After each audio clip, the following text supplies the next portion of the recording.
to claim that nobody from his family made money from China. NTD's Jeremy Sandberg has more. According to a court transcript obtained by the structures here are all upside down.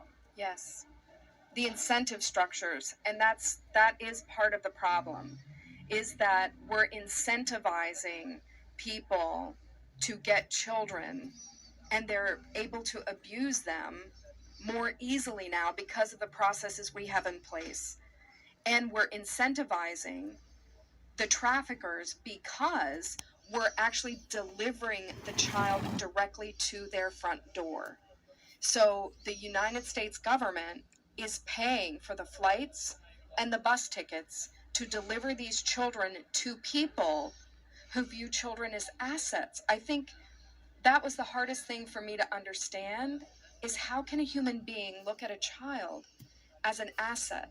But they do. They view them as commodities and assets to be put to work.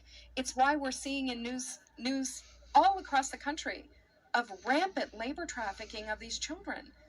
They're in debt bondage. They have to pay their debts back. And the traffickers are making money. So, cocaine can be sold one time, but a child can be sold over and over again, multiple times a day, week after week, year after year. They're making millions of dollars off of the lives of the children. One individual had been a household member at actually 6 addresses, and over a period of time had started accumulating children from different sites. So we now knew, okay, we need to look for people who are sponsoring multiple children. We need to look for people who are sponsoring at the same address. We need to look for, certain things. So we started to become more efficient at finding these cases. And we found another very high-level case in Austin, Texas. And so everybody seemed, in the beginning, as I'm putting these cases forward, and remember, this is in June of 2021. So I started putting all these cases forward. I was talking to law enforcement by July. So we were putting these cases forward. And it seemed like they were going to be doing something about it. But one day, after we identified this big case in Austin, one of the case managers comes running up to me and she says, "Tara, but we're sending another place to Austin." I'm like, "What do you mean? We've already identified that as a bad address where we shouldn't be sending people." And so I went running down to the command center, which is where the executives were. And I said, I need to let you know that we have on a manifest here that this child is going to a place that we've already identified as trafficking. I need to make sure that you understand. And they're like, "Tara, you do understand that we only get sued if we keep kids in care too long. We don't get sued by traffickers." And then she leaned in and she said, "We don't get sued by traffickers. Are we clear?" So at that point, I knew what their position was, is that in the end, it was about meeting the numbers, getting the children moved, and it was speed over safety. And it was a horrifying revelation. How did you deal with that? I'm not ashamed to say I cried a lot of tears, along with case managers. When case managers realized that their kid was being sent somewhere that they had recommended they not go, it's a very traumatic thing. I've never been that close to darkness. It was very sobering to be looking into the faces of these children. I've heard children scream for their parents.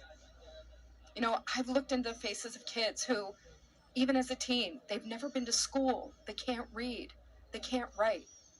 Children who cannot even speak Spanish. So we have some children from Guatemala and they speak a Mayan dialect. So they can't speak Spanish at all. And so they can't speak Spanish and ask for help.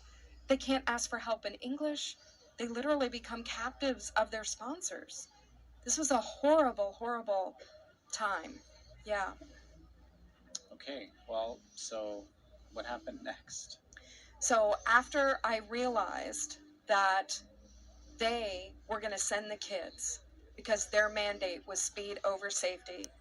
We did everything in our power to write up as much as we could about every single case. You know, we were educating all of the case managers. We had over 200 case managers working. We said, look, if you get any of these identifiers, let us know. We started teaching the case managers how to write up the cases, so there was documentation left behind. Right now, HHS has documentation in what's called SIRs, significant incident reports, and SASIRs, which is sexual assault significant incident reports. Our case managers learned to document. So we kept documenting, we kept sending cases forward, and then when we found the MS-13 related case, that's when things started to go a little bit haywire, because that's something that HHS did not want the general public to find out about. They did not want people to know that there were bad actors, meaning people on the transnational organized crime watch list who were actually sponsoring the children. And so there was a brave whistleblower at DHS, came forward in August. We saw his disclosure. We passed it all around the site. And in 2 weeks, we confirmed that what he blew the whistle on was absolutely true. And we had an MS-13 affiliated sponsor trying to get 2 children, one from our site and one from the Pomona Fairplexes where I was, so my site, and then one from the Fort Bliss emergency intake site in Texas. There's no way to blacklist some of these sponsors from ever getting a kid again once they've been identified? So there is a way in the system that you can flag a sponsor. The challenge is how would you know to flag the sponsor? Because no one on the site is an investigator. Which is another stunning thing. HHS is not an investigative agency. So they don't have investigators looking at the cases, which you would think that if you're sending a child to someone's home, that you would want an investigator looking into that. Someone at least who knows there's fraud in the system. Someone who's experienced in working with crimes against children. This would just make sense. But they don't have anyone doing that. So in this particular case of the MS-13 actor who we found, the only way we knew was she actually sent us her adjudication paperwork. So she had served time in prison in El Salvador for her involvement with the gang. And there was no way we would have here. Right. Well, you have to remember that more than 40% of all illegal aliens crossing our southern border are from countries other than Mexico or Central America. The entire world is on their way here. Everybody has heard the siren call of our open borders and our policies that are letting pretty much everybody in. Just a month or so ago, I was in Matamoros in Mexico, and my entire hotel was filled with Kyrgyzstanis and Dagestanis. Everybody's coming, and so it's inevitable that some of them are going to be known to our intelligence agencies as potential terrorists, and that's who's coming. And now you testified before the House this week and said that the increase in illegal immigration is transforming American society and that children are being affected the most. Could you expand on that?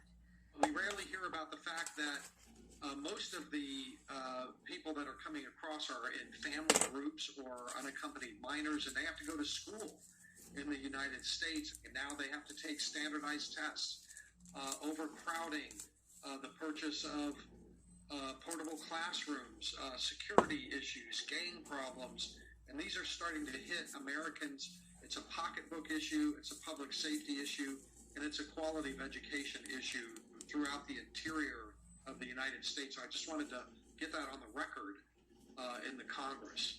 Absolutely. And you also brought up mass asylum fraud at the border and other legal loopholes that people are using to get into the country. You spent a lot of time down at the border. Could you tell us what you've seen in that sense? Right. Well, to get asylum, to qualify for asylum in this country, you have to be able to show that you have been politically persecuted by the government of your home country. But the vast majority of people coming across are, by indication from my interviews with thousands of them, Our economic migrants are coming here to work. They're not fleeing something. They're just coming to and for something in the United States. That's not ineligible grounds for asylum. And a lot of the immigrants that I talk to are very well aware that they have to come up with some kind of story, and they all know that nobody's going to check it. It's not checkable. But when you catch them down there before they've been lawyered up, as I do, they'll just tell you, yeah, I can make $30 a month in Colombia doing my job, but in the U.S. I'll make $150. So, why wouldn't I do that? That is not asylum. That is something entirely different.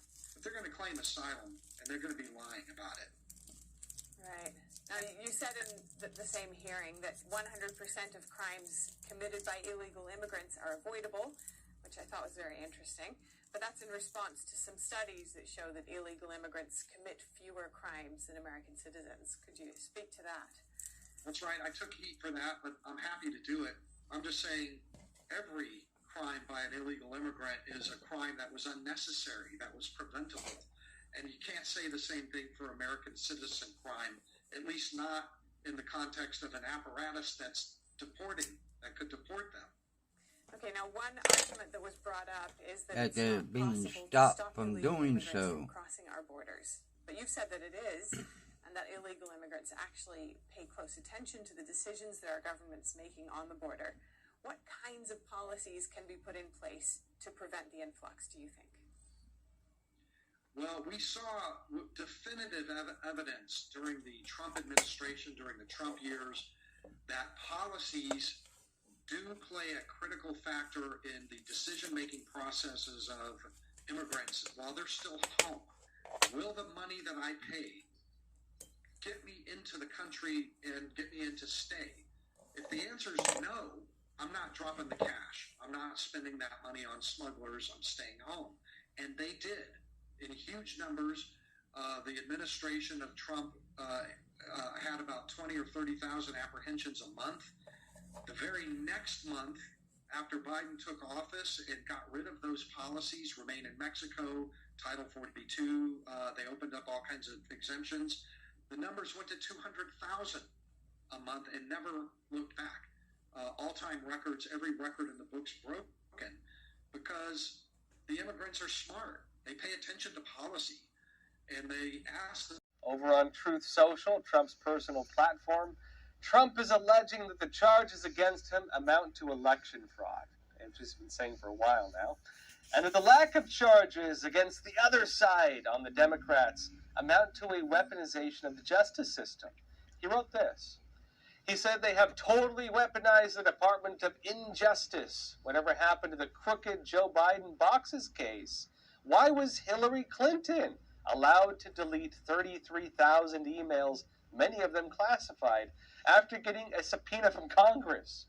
Why was Bill Clinton allowed to take tapes out of the White House in his socks, which he did, by the way? And why has no other president ever been charged? Election fraud. Now, of course, believe what you would like. Democrats have largely stuck by the narrative that nobody is above the law. That's the really slogan they've had.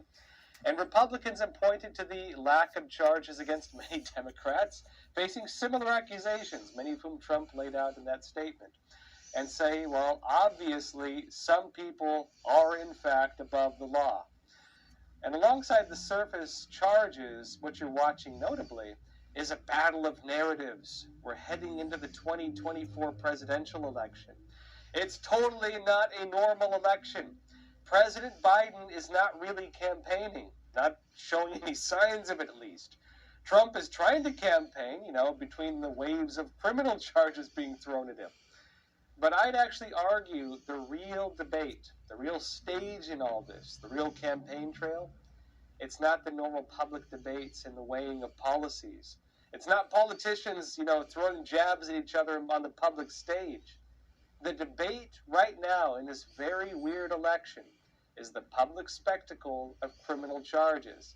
You have the Hunter Biden charges and the Joe Biden investigations, and you have the Trump charges.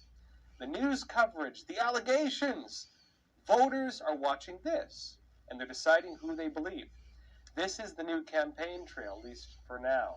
and the perception of whether there is a two-tiered system of justice, and the personal perception of who is really guilty, it's this that's going to decide the votes. Well, stay tuned after the break. We'll be talking about the dangers of so-called gender-affirming care.